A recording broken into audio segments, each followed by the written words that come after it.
Welcome back to this next video in which we are discussing the vestibular system. So before I actually start talking about the sensory apparatus that is within the vestibular ducts, I want to finish my discussion of the anatomy of the vestibular system by telling you about the nerve which innervates the vestibular system. Okay, so the nerve which innervates the vestibular system is of course the vestibular nerve, and this fuses with the cochlear nerve to become the vestibulo-ocular nerve, which is cranial nerve number 8.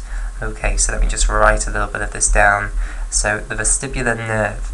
Now the vestibular nerve splits into two divisions, which are the superior division and the inferior division, and I'll show this here. Okay, so let's say this is the vestibular nerve, the full thing here, and now what's going to happen is as it approaches, it's going to split into two, the superior division and the inferior division, and each of these will have a ganglion, which I'll draw like so. So it's not horrendously clear, so I'll try and give it a little bit of an outline here. So here's the superior vestibular nerve with its superior ganglion, here's the inferior vestibular nerve, and there's its inferior ganglion, and then here is the common vestibular nerve here. And of course the common vestibular nerve will fuse with the cochlear nerve, which is coming from the cochlea here, to form the vestibulo-ocular nerve, which is cranial nerve number 8 there. So over here this is cranial nerve number 8. Right, on the right side of course. So the names then of these ganglia, so they are the superior vestibular ganglion and the inferior vestibular ganglion, but they have other names as well. They're also known as Scarpa's ganglia. Okay, so Scarpa's ganglia, you might see them called, or ganglion. So this one would be the superior Scarpa's ganglion, and this one would be the inferior Scarpa's ganglion. So be aware that you can hear the vestibular ganglia, also known as the Scarpa ganglia. Okay, now these ganglia then, these will be where the cell bodies of the neurons that are innervating the cells of the sensory apparatus of the vestibular system are actually going to be placed. And we'll see that those neurons later on are going to be bipolar neurons, but we'll come back to that. At the moment we're just discussing the macroscopic anatomy, and this is what you would actually see.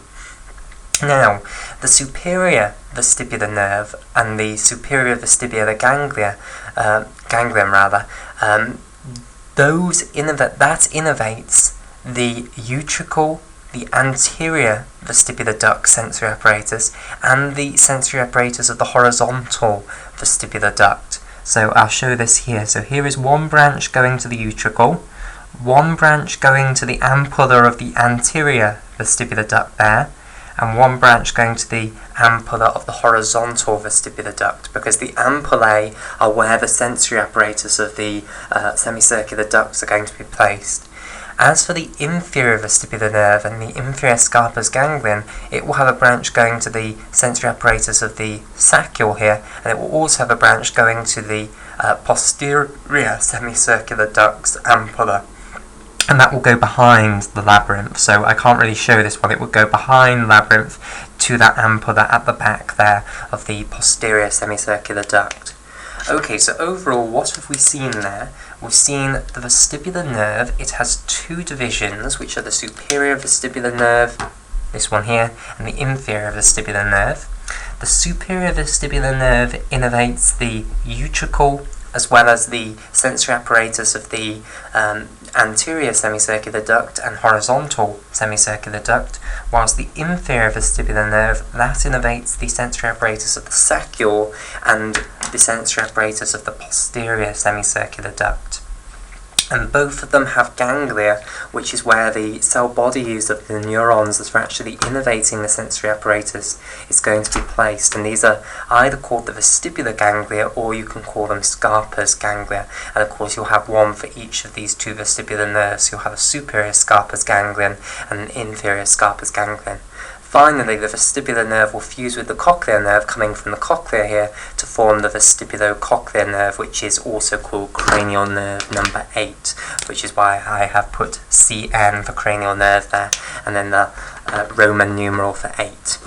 Okay, right, so that's the innervation then of the sensory apparatus within these vestibular ducts. Let's now actually talk about the sensory apparatus within these vestibular ducts. And we will start off by discussing the otolith organs, the utricle and the saccule. So, over the page we go and we will begin. So I'm going to begin then with the saccule. Now both the utricle and the saccule, the name for the sensory apparatus that these two vestibular structures have, they are known as maculas, okay, or the plural rather is maculae, okay? So there's going to be the saccular macula, so the saccule will have a macula, which we can call the saccular macula, and the utricle will also have a macula, which we can call the utricular macula. Okay, so both the otolith organs, their vestibular sensory areas are known as the maculae, and I want to now show you the macula of the saccule, which is called the Saccular Macula. Okay, so I am now going to draw a portion of the medial wall then of the saccule. So a very important thing to understand then is that the sensory apparatuses of the vestibular ducts are just special portions of the membranes of these vestibular ducts. We've talked about how the saccule is this bag of endolymph effectively, and it's bounded by this membrane. Part of that membrane is going to be the macula, which is the actual sensory apparatus, the apparatus which is innervated. And in the case of the saccule, that is in its medial wall. So just going back to the picture of the anatomy here. Here is the saccule here. We're now going to go onto the medial wall of the saccule, so the membrane that lines the medial wall here, and that's where we're going to find the saccular macula, this special portion of the saccular membrane that is actually responsible for sensing vestibular information. Okay, so let me draw this out then. So, we are drawing a portion of the medial wall of the saccule, and we're going to be looking at it from as though we're inside the saccule. So imagine that we're a little man standing inside the saccule, and in fact it might be helpful for me just to draw a little picture of the saccule. So this is a picture of the saccule exactly as I showed it previously, except I haven't now drawn the entire labyrinth this time. Okay, so we're going to imagine that we are a little man standing inside here, and we're going to be looking at the medial wall, which is this wall here. So remember, at the moment this is a section looking from the front. Now we're going to imagine we're inside the saccule looking at the medial wall here. Okay, now there's a special portion of the medial wall which is known as the saccular macula, and it's in this sort of a shape here. Like so. So there's a special portion of the medial wall that is in this shape here, and this is known as the saccular macula. So just to orient you, this would be the anterior aspect, okay? This would be the posterior aspect, superior aspect, and the inferior aspect. Right, now what is this macula actually made up of? Well, the cells of the macula are special sensory cells known as hair cells. So I want to introduce you now to the concept of a hair cell. So, most of the cells that make up the membranes of the membranous labyrinth, those are going to be cuboidal to columnar epithelial cells, so large epithelial cells. Hair cells are slightly modified versions of these, which have apical hairs coming off them, which are known as stereocilia and kinocilia. So let me draw a picture of one of these hair cells. So it will be sitting on the basement membrane, as will all the other epithelial cells. So remember, this is a membrane, and it consists of a basement membrane, which is a protein meshwork upon which all the cells are going to be sat, and then on top of that basement membrane you'll have the epithelial cells, and that's what the membrane consists of. So here is one of these hair cells, a special epithelial cell that will be located in the maculae, and the special thing about them is on their surface that faces into the cavity with the endolymph in, they're going to have hairs, which are these finger-like projections up from their apical surface, like so. And the hairs, as you can see, the way I'm drawing it is the hairs gradually get taller and taller to one side, and you have a massive one on one side. Okay, so here's the nucleus of our hair cell, and here are the actual hairs of our hair cell. So there are two different types of hairs that these hair cells have on their apical surface. There are what are known as stereocilia, and all of these ones, this one, this one, this one, this one, this one, all of those are representing stereocilia. And roughly, each of the hair cells will have around 100 stereocilia on their apical membrane. Okay? Now, the final hair that all the hair cells in the vestibular system are going to have is what's known as a kinocilium. And each of the hair cells only has one kinocilium. And this is this hair cell's kinocilium, the big one that's much bigger than all the stereocilia. This one is the kinocilium. Now, what's the difference then between a stereocilia and a kinocilium? Well, the kinocilium is the one that's actually a true cilia. Okay, it actually deserves the name of cilium here. You see, you might remember from the other portions of physiology that you've seen these sort of things before. If you go, for instance, to the respiratory tract, the epithelium that lines the respiratory tract, you will find finger-like projections from the apical cells. From the apical surface of the epithelial cells of the respiratory tract, and those take part in the mucociliary escalator. And those finger-like projections are known as cilia on the surface of the epithelial cells on the pulmonary tract.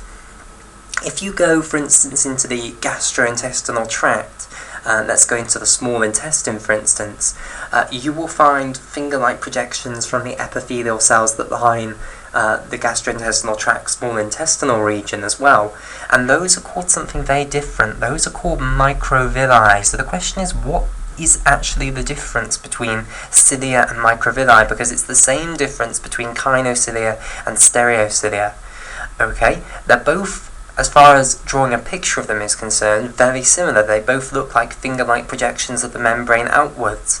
The difference between cilia of the epithelial cells of the respiratory tract and microvilli of the epithelial cells of the gastrointestinal tract is the actual cytoskeletal proteins that are responsible for keeping the membrane in that shape. So when I draw a picture like this, I miss off a lot of the structure because I want the picture to look decent. If I draw a cell like this is a common picture of a cell. We like to draw cells like this because it's a nice simple picture. However, in reality, what we are missing out is something known as the cytoskeleton. And the cytoskeleton is responsible for keeping a cell in its same shape. So have you ever wondered why a cell actually stays in the same shape? What is holding these finger-like projections in that shape? Well, it's certainly not the membrane. The membrane is just a gloop. It's not structurally rigid whatsoever. So what actually keeps a cell in its same shape is that inside the cytoplasm you have a meshwork of proteins everywhere, and carbohydrates as well as proteins.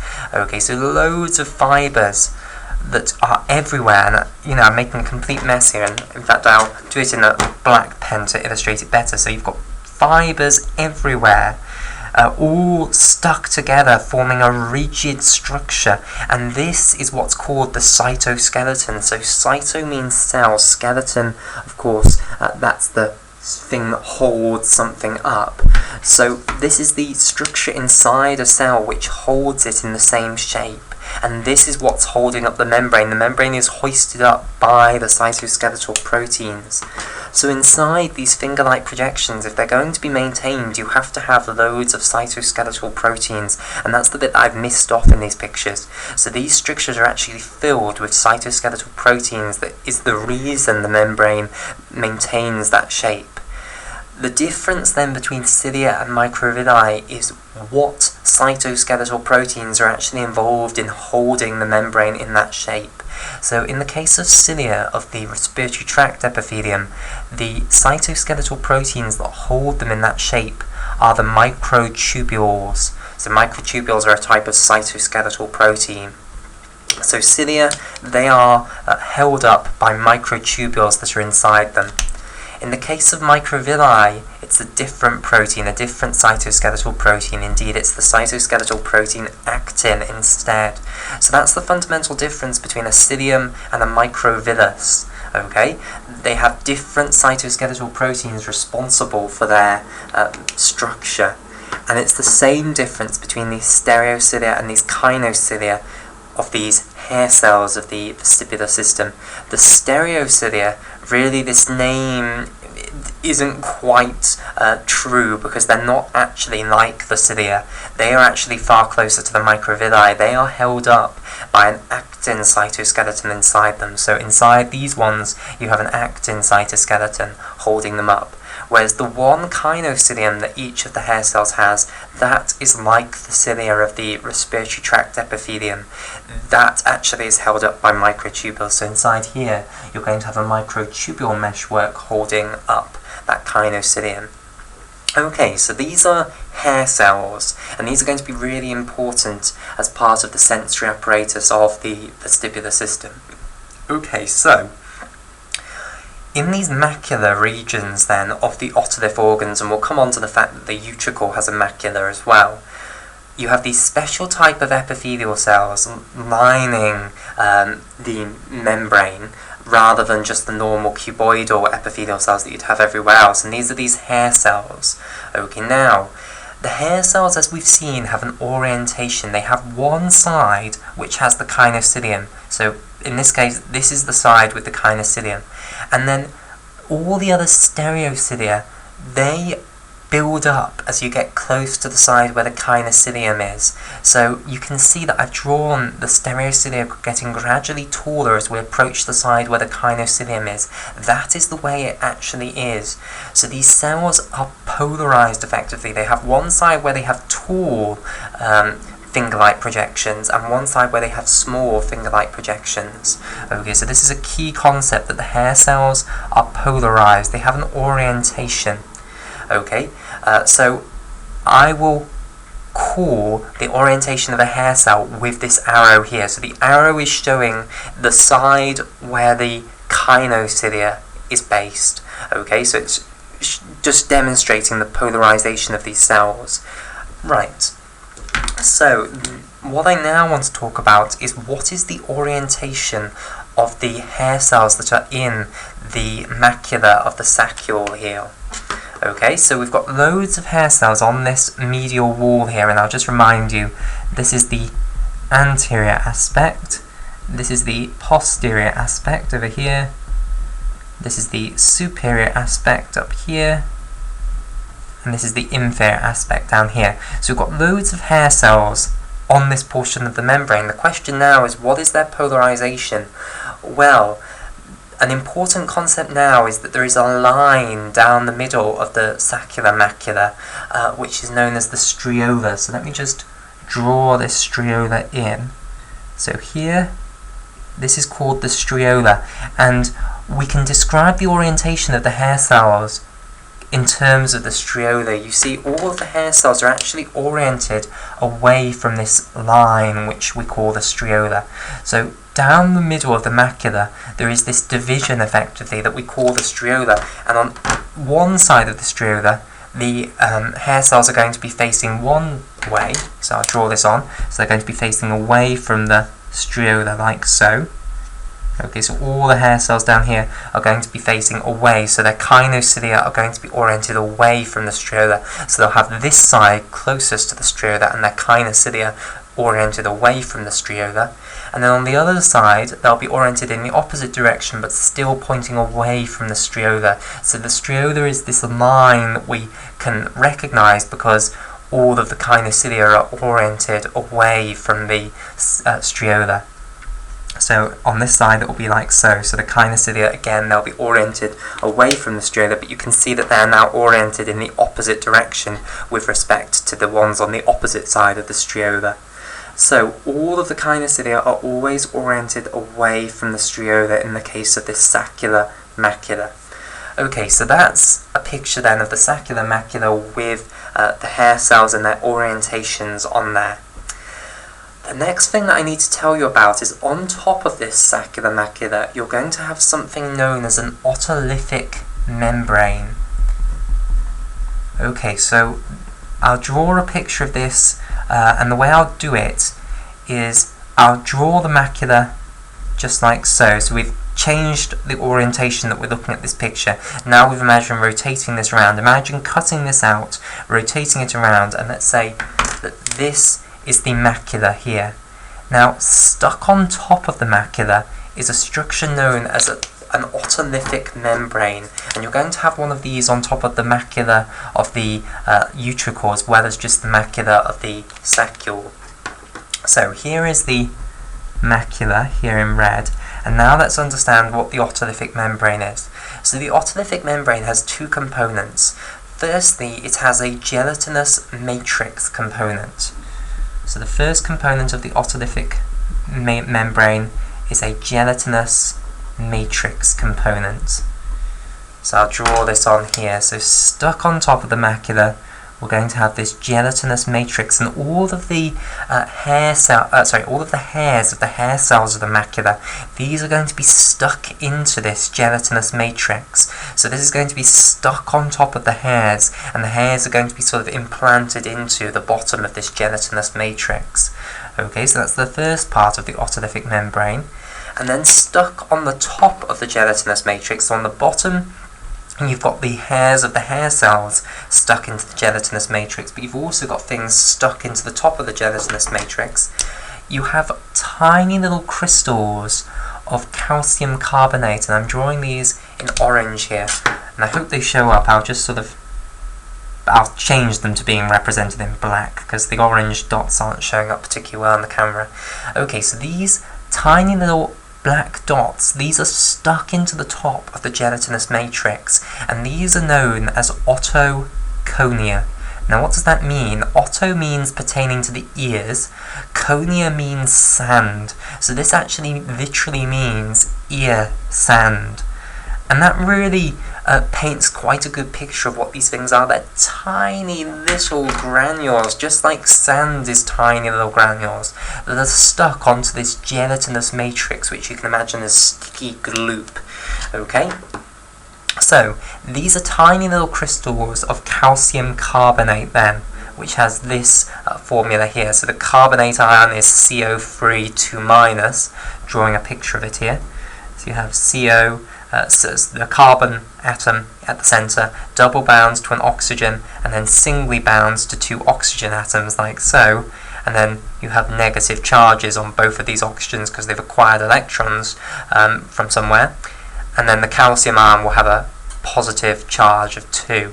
And then you can either just have calcium carbonate where you have this calcium bound to two of the oxygen, to sort of in the middle here, to both of the oxygens, or alternatively what you can imagine doing is you can have this calcium here bound to this oxygen of this carbonate, and then an oxygen of another carbonate anion, and you can start to imagine how you could build up a great big lattice, i.e. a crystal of calcium carbonate, and that's what these little stones or crystals are. They're crystals of calcium carbonate, great big lattices of calcium ions and carbonate ions. Okay, so this is the carbonate anion, and this is the calcium cation. Okay, so calcium carbonate crystals, and what sort of size then are these crystals? Well, they're little spheres, and the diameter of these little spheres is roughly between 0.5 to 10 micrometers, so tiny little length. Remember, a micrometer is 1,000th of a millimeter. So if I draw a millimeter, it's roughly something like that. So 1,000th of that is the size of a micrometer, and that's roughly, that's a size that's within this range. 1 micrometer is certainly within that range. So that's the sort of size that we're looking at here. Tiny little crystals of calcium carbonate stuck onto the top of this gelatinous matrix, and that is what the otolithic membrane is. So, overall then, the sensory apparatus of the saccule is this saccular macula. It consists of this special portion of the membrane of the saccule, which is made up of hair cells, which are these special epithelial cells which have these hairs from their apical surface. And there are two types of hairs, stereocilia and kinocilia. You have a huge number of stereocilia, just one kinocilium per hair cell. We've talked about what the difference between stereocilia and kinocilia are. We've talked about the orientation of the hair cells and how all of the stereocilia gradually build up towards the kinocilium. They build up in height towards the kinocilium. We've now talked about how stuck on top of this macula, you're going to have an otolithic membrane which consists of a gelatinous matrix that's got the hairs implanted into it, and then it's got stuck on top of the gelatinous matrix little calcium carbonate crystals known as the otoconia. Now we will come back to what the function of this otolithic membrane is and how this is actually going to detect any useful information later on. For now, what I want to do is just tell you about the macula of the utricle, then we'll have a break and we'll come back to how this is actually going to encode some useful information about head orientation within space. Okay, so let me tell you now about the equivalent thing within the utricle, which we can call either the macula of the utricle, or we can call it the utricular macula. Okay, so again, this is part of the membrane of the utricle, but this time it's the posterior portion of the the inferior portion of the utricle. So remember, if I draw a picture of the utricle, it's like this, so just reminding you of the anatomy. This is the utricle here, so I've copied the picture of it out over here now, and what we're going to do is we're again going to imagine that we're a little man standing in here, and we're this time going to look down at the floor of the utricle and see what we can see, and there is where we will actually find the macula of the utricle. Okay, so here's my picture then. So this one is a simpler shape, it's more a sort of elliptical shape like so, and to orient you, this is the anterior aspect here. Okay, this is the, how do I want to do this? We'll have this as the medial side here. I think that makes slightly more sense. Then we'll have this as the lateral side here, and we'll have this as the posterior side here. Okay, so anterior, posterior, this is facing into the center of the head. We are looking down from above, remember, we're this little man. He will be standing on top of this, okay? That's towards the center of the head, that's towards the outer portion of the head, so this is medial, this is lateral, anterior here, and posterior here. So I hope you understand the orientation here. Now again, this is going to be made up of hair cells with an otolithic membrane on the top, and the only thing we need to worry about is what is the orientation of these hair cells on this macula. And again, there is going to be a striaula, which is this line which divides the macula into two halves, where the orientations of the hair cells are going to be in opposite directions.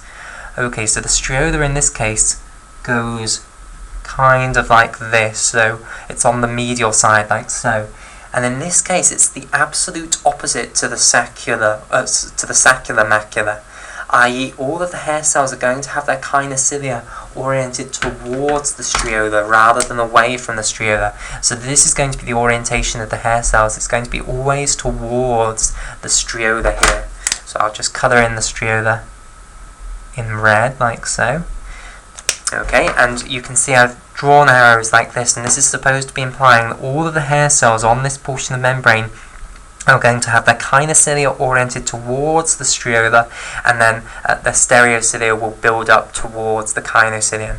And on this side, again, they're going to have the kinocilia oriented towards the striaula, although of course this is in the opposite direction to the orientation of the hairs on this side of the striaula. Okay, so that's the way that the hair cells are oriented in the case of the utricular macula. Again, there is a striaula, and all of the hair cells are oriented relative to this striaula, but in this case, they have their kinocilia oriented towards the striaula, whereas in the saccular macula case, they had their kinocilia oriented away from the striaula. Right, and then on top of that macula, you will have an otolithic membrane consisting again of a gelatinous matrix with otoconia implanted in the top of that gelatinous matrix. Okay, so this is the sensory apparatus then of the otolith organs. We have looked at the saccular macula and the utricular macula, and by the way, all of the other portions of the membrane of the saccule and the macule, the saccule and the utricle will not be sensory apparatus. It will just be a normal cuboidal to columnar epithelium. Okay, we'll have a break here, and in the next video what we will do is actually try and understand how the saccule and the utricle are going to encode information about the orientation of the head within three-dimensional space, and also about linear motion.